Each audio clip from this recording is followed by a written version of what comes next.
వాళ్ళ అన్నకి రాఖీ కట్టలేదు ఎంత బాధపడుతుంది చూసినాను. ఒకసారి వాళ్ళ అన్నకి రాఖీ కడితే వాళ్ళ మనసు కరిగిపోతుందేమో, కలిసిపోతారేమో వాళ్ళు.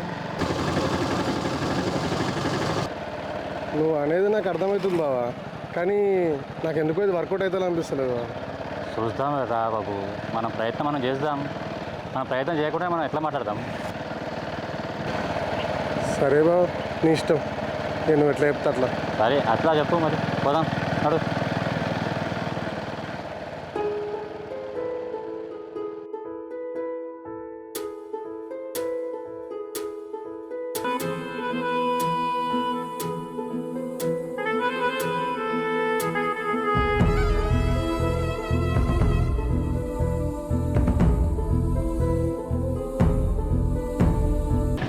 రబ్బార పాటలు వచ్చినట్టు ఉండాలి కదా.